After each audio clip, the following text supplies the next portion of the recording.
This is the VOA Special English Education Report.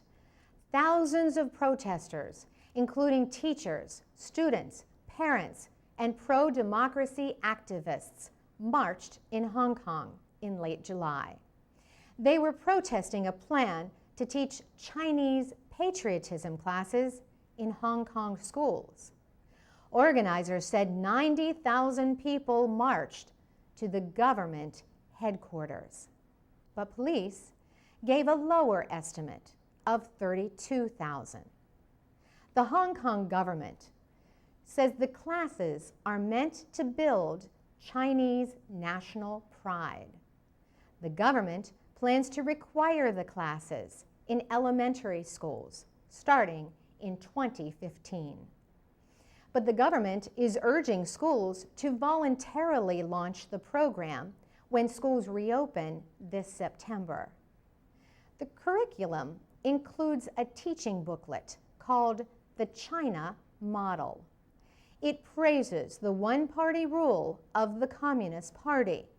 However, it says nothing about the crushing of pro-democracy protests in Beijing in 1989. Ting Qing Chan has been teaching primary school for 38 years. He says he was not persuaded by the booklet.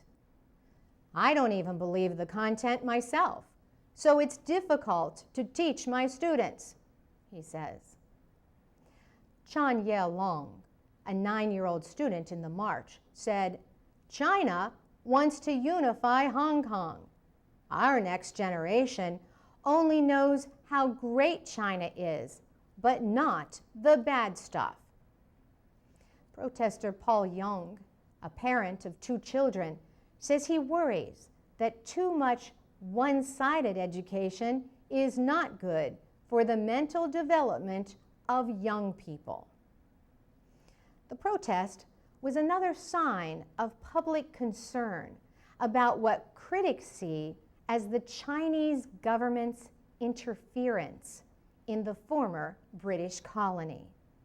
Britain returned Hong Kong to China on July 1st, 1997. China promised to let the territory largely govern itself. This year, more than 100,000 people joined a pro-democracy march on July 1st. It was the largest such gathering in 8 years. Many of the protesters demanded that the city's new leader resign. Lang Jun-ying took office earlier that day. He was chosen by a mostly pro-Beijing committee. Willie Lam is a China specialist in Hong Kong. He says people in Hong Kong have lost trust in the Hong Kong government.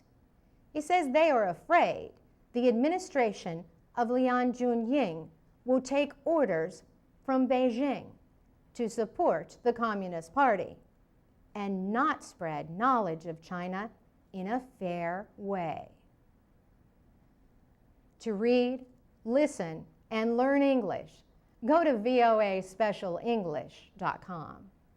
You can also find our caption videos at the VOA Learning English channel on YouTube. For VOA Special English, I'm Carolyn Presutti.